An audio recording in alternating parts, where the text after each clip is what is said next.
What's up, party people? 15-minute emergency YouTube. I got my 9 loyal followers logging in. I've been in a pretty crappy mood the last few days, but I feel really good now because all it takes is one good trade and then you start feeling better about yourself. So in my usual theme of telling you I'm not going to do something and then I do the exact opposite, that is exactly what happened with Kohl's. People that follow me can corroborate this. I'm not just making it up. After David Faber yesterday reported that the financing was in place for the transaction, I went significantly long Kohl's, and I continued buying more this morning to where now it's over a 20% delta adjusted position. I sold a little bit of Twitter to make room for it. Twitter's a 10% delta adjusted position now. And I think this is a very unique situation that is only presenting itself with this opportunity because of a confluence of factors, which are ARBs are getting destroyed left and right in everything. See Zendesk, which I lost a bunch of money on, even though after I told you I sold almost all of it because I got back involved and I was short put spreads and whatever. Zendesk hurt, okay? I'll get to Zendesk in a minute. 2, the board of Kohl's has been antagonistic with shareholders and with the activist, and ARBs are inherently skeptical that they're ever going to sign any deal. In fact, I even mentioned a few days ago when I was skeptical of this deal myself that I was worried they were just putting out the $60 deal to say they tried. And then when financing falls through, they could say, we tried. I feel rather differently about that now. So first you have Faber saying that the financing's in place and he's one of the best sources there is. Today you have New York Post and CNBC saying Apollo is providing the $2 loan to the buyer. That's separate from the real estate. And the most bullish part of the situation here, FRG, the stock has gone from 36 to 44 in the last 3 days on the heels of them in exclusive negotiations to sign a deal. So it's a lot to unpack here, but let's go through each of your risks individually. So the first risk is the board's not really interested in taking a $60 deal and that it's all smoke and mirrors, and they're going to vote to reject it after this this exclusive financing period expires. This doesn't make any sense. Once the board put out the press release and FRG put out a press release with the price in it, we've seen this many, many times. We saw it just most recently with CNR. But once a number's in there, you can assume, and we also saw it with CVET. Once a number's in there, you can assume the board has already blessed the deal at $60. They've taken an informal vote or a formal vote even, and they're fine with selling the company at $60. I would say there's a 98% chance of that being fine. The 2% would be you have people like Senator from the state saying don't do it, and maybe they get some pushback that makes them rethink, but it seems I would go with 98%, okay? So that part's not at risk. Your next question is at risk is the buyer. Does the buyer change their mind? Well, if FRG stock went to 20 after they announced this bid, you'd be a little bit concerned the buyer would back out, right? The opposite's happened. FRG's gone straight up. And then the most important concern is the financing. So they put out this press release saying they need 3 weeks to finalize the financing. I interpreted that, and some people interpret that as they didn't even have the financing yet. And if they don't have the financing yet, then there's nothing to do here, right? They can't get anything done. Maisie.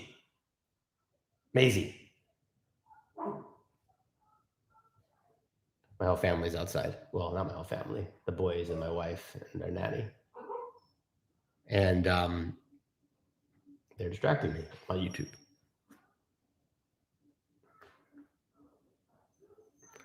Sorry about that. So Financing. The real estate financing, the company that's providing that has apparently been involved in looking at a Kohl's transaction for a year and a half. So they know this business intimately. And they have been rumored as the exclusive real estate sale-leaseback transactor for the last 3 months as this process has been going forward. Now that you have Apollo mentioned as the $2 billion loan structure for FRG at the parent level, you have everything in place. So, the whole idea this will take 3 weeks, I think that's way too long. I think you could have this signed as early as Monday and probably sometime next week, because they'll want to all get this done as soon as possible, given where the markets are and given the high profile nature of this. So it's trading 40, it was trading 44 this morning or 45 this morning, trading 46.75 now. What's it pricing and what odds is it pricing in this going through? So if this deal happens, it trades to probably 57, maybe 58 on a $60 deal. So let's say 57, it's 10.50 up and maybe 12 down. So the market's basically now still only saying there's about a 55% chance that this gets done. In my mind, I think we're probably at an 80 to 90% chance that this gets done. We have a buyer and a seller that have agreed on a price. That's the hardest thing to do usually. And we have almost certainly financing in place that, absent finding something, catastrophic during this due diligence period, will stay in place. I assume Kohl's has told FRG what the May sales are before they put out dual press releases agreeing to the $60 price point. So I don't think May sales is going to, kill this, right?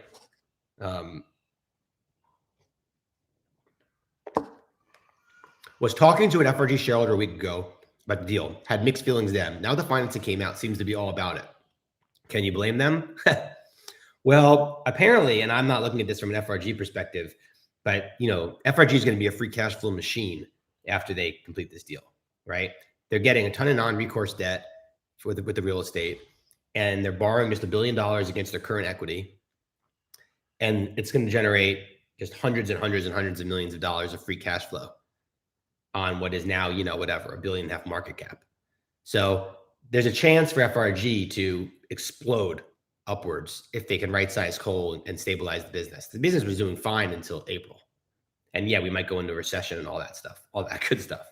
But there's a reason to be pretty optimistic about it as an FRG shareholder, which is why it makes so much sense to like Kohl's here, right? It's a pretty rare situation. A deal has this kind of spread when the buyer stock has gone up so much and will go up much more once the deal's signed. It's very rare. Usually people's concerns are that the buyer stock has plummeted and they're going to change their mind about buying the company because shareholders have spoken. And that just speaks to the high quality nature of the deal. It's all financial engineering, obviously, but it blows my mind that the stock's $47. So any concern about Tammy Baldwin getting in the way?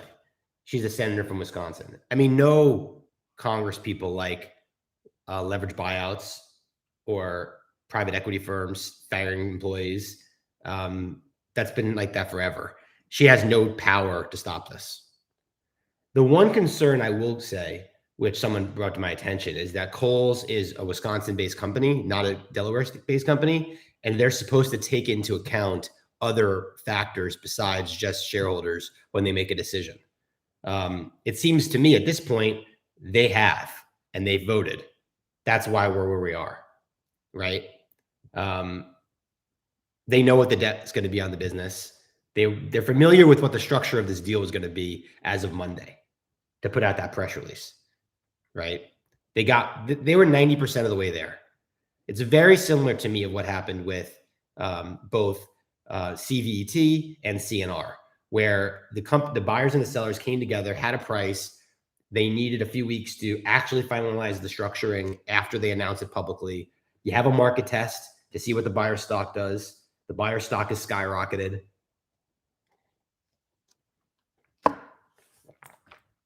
It's amazing to me. It really is.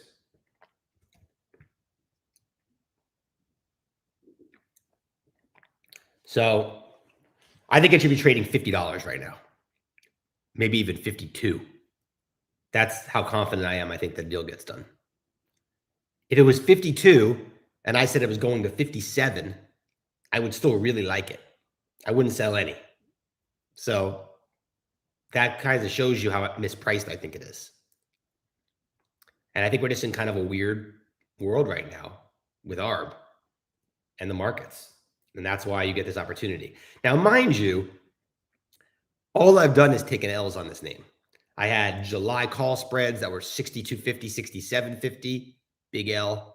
I had October call spreads starting at 60 to ending at 70, big L. I lost money on common. I lost money on selling puts on it. It's been nothing but tears for me. But look, I said it a lot. I mean, I think the hallmark of a good investor is being able to make decisions based on the information they have today, not what they've done in the past. And it's easy for me to anchor on my previous decisions here. But when new information comes your way, which is the financing side and the reaction of FRG price, I mean, I'd be crazy not to at least look at it and then, take it seriously. So that's where I am. How can the financing collapse? So given where we are today, it's hard for me to see how, unless the company has hid May sales from the buyer group. If the company hid May sales from the buyer group and May sales are much worse than April, then the lenders could, give pause. But I don't know why or how they would do that at this stage. It doesn't help. It doesn't help. No, right now, Kohl's is better than MX. Yeah. Yeah, I sold, I don't know, 3% of my MX shares this morning to buy Kohl's to free up margin. But, I own both, so it doesn't matter. But no, right now, Kohl's is better than MX. No question about it, to me, anyway. Now, MX could be sold on Monday. But, you're upside there, even if it's a $28 deal, maybe it goes to 25. So you have, 30% upside, something like that. With Kohl's, you're looking at $10 upside on this. So it's about the same percent. The Kohl's, I think, is probably a much higher likelihood than MX getting done. Now, your difference is that the Kohl's break is nasty, right? You're stuck with a $35 stock you don't want to own. But with MX, I would want to own it at 15. Right? I like the business. I believe it'll get to $30 eventually on its own. So that's the difference between the two. I was trying to structure my Kohl's with mostly options, and I have. It's like 8% common, and all the rest is just a crap load of call spreads and calls.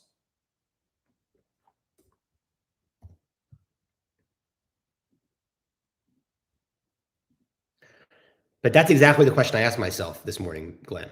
That's why I sold a little Twitter too. Is Kohl's better than Twitter? Absolutely right now. But, I don't think Twitter is going to go down a lot over the next few weeks either. So, they're just different. It's just different risk profiles.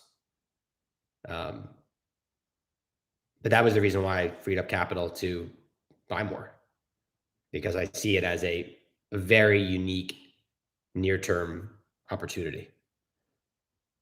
I think they can have it finalized by Monday. We already know who the financiers are. I'm not exactly sure how much work they have to do to sign. They probably even have the term sheet already. I mean, I'm sure they have a term sheet already. They can't agree to a $60 price if they don't know what the interest rate is going to be on the real estate loan and what the interest rate is going to be on the Apollo loan, right? The buyer would never have agreed to that $60 price. The $60 price was contingent on a certain interest rate. Totally agree. FAT premium is huge in KSS. Yeah. Look, I wasn't going to buy it anymore. I was done with it. But it's too good. It's too good. I don't think opportunities like this come around that often. Which I said about Twitter too. And I believe that. I mean that with Twitter too. But with Twitter, it's going to take a long time for Twitter to play out. I can't remember if this happened after my last YouTube, but Twitter announced, they were going to provide Elon with the fire hose of data, and that's going to do nothing, right? Because he's either going to say that that data that proves to him that the spam's material, or he's going to say it's not enough information. I need more, unacceptable. And there was an Axios article that came out that said the data that Twitter's giving him won't even be helpful to figuring out the MDAUs and the percent that are spam. So, Twitter is going to be a long slug before we get a resolution there. But, Kohls and Magnachip are much shorter catalysts. But Twitter's fine. Like it's down like an 8% position for me. Plus I have some call spreads.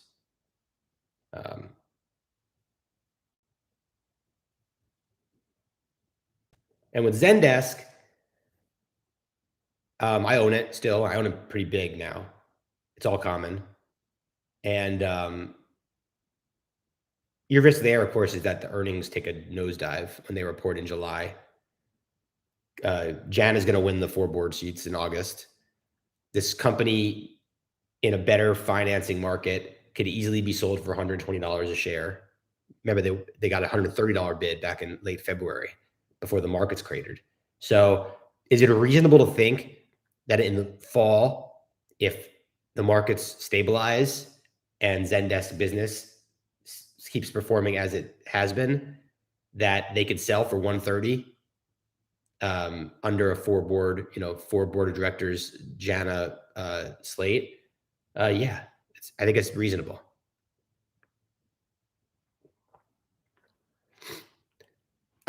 Sheep said that. I know Sheep, he's my friend. He said that before David Faber came out saying finances was in place.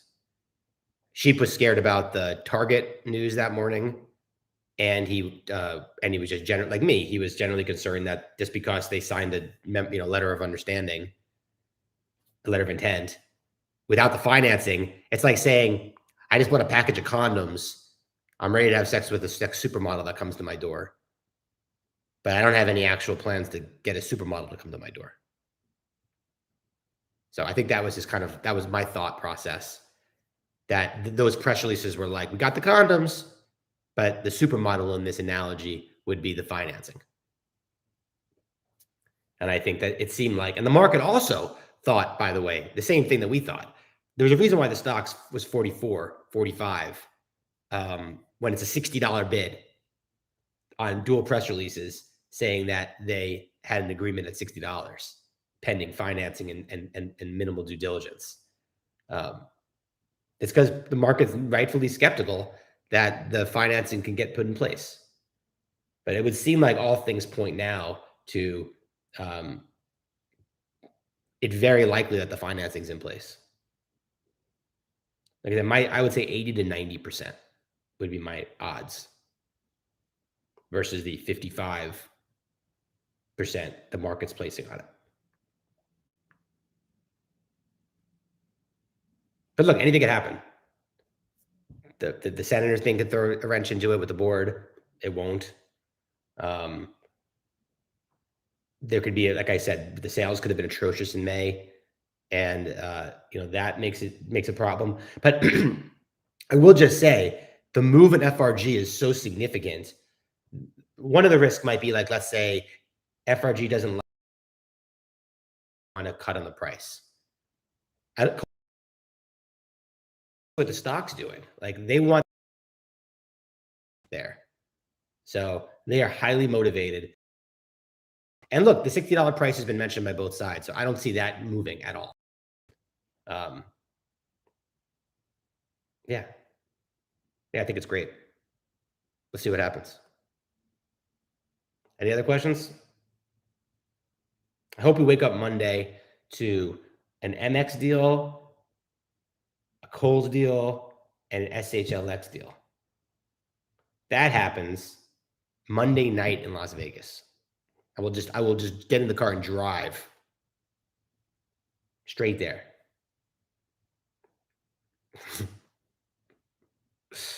All right, no reason to keep going. 29 people are on here now. I wonder if did somebody tweet this with like the KSS dollar hashtag on Twitter? That's like the most I've ever had or recently. Oh, here we go. I just got another. There's another article. Deal Reporter. I'll read it out to you guys. Kohl suitor discussions on financing, sources say. Kohl's is in the midst of firming up financing for around $9 billion. Three sources familiar. Apollo is in discussions to potentially provide over $2 billion in loan, and the deal is being funded by Oak Street Real Estate Capital through a sale leaseback for about $6 billion. Franchise plans to contribute $1 billion to transactions, will be funded by increasing the size of the secured debt facilities. The deal discussion between the parties heated up quickly over the weekend, one of the sources said. Franchise needed additional time to firm its financing and conduct due diligence, he added. Oak Street's involvement made franchise's bid plausible and helped it to come to the negotiating table. None of the financing other than franchise's $1 billion in the transaction expected to be recourse. The Ohio-based owner, and this was like, I like how it says this. It literally said this in the franchise press release. All the Deal Reporter is just telling you what it said in the franchise press release. $1 billion contribution to the transaction is recourse.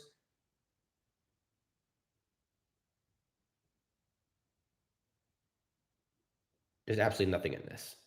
Just basically just reiterates it just basically reiterates everything we were told already, right? How about you slap a BMRT settlement there as well? I love it. Everyone seems to be in love with FRG guy. Why? I think they think he's like a masterful financial engineer, Glenn. Yeah, I've had multiple people tell me how much they love FRG. And I guess he must own a lot of the company himself, so he operates like a real owner. And I think it's going to be kind of like a public LBO, right? Well, this weird conglomerate thing. But I think it's going to spit out ridiculous amounts of free cash flow after this deal. I mean, the stock could probably go up a lot. LOL, KSS popped on this news. What I just read out loud about Deal Reporter? No, it popped on New York Post. Reporting the news first about Apollo. Anything new? Anything new with BMYRT, Brendan? Is that what you're asking? Absolutely nothing. We're just waiting to find out whether the judge dismisses the lawsuit or not sometime by the end of the year. It's been painful having to wait for that to move forward.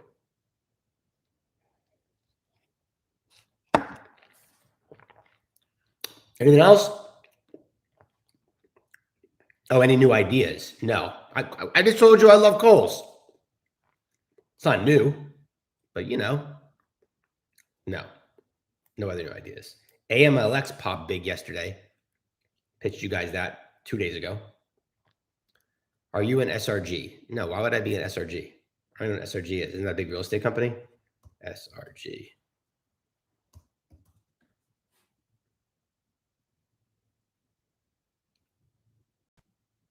I have no idea what SRG is.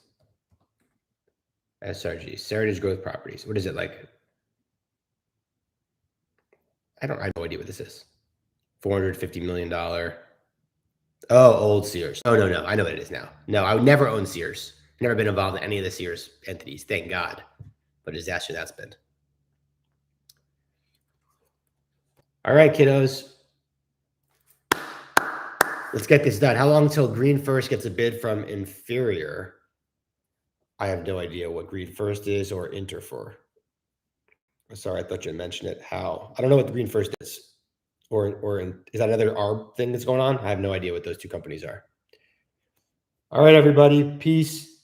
Let's get this done. Bye.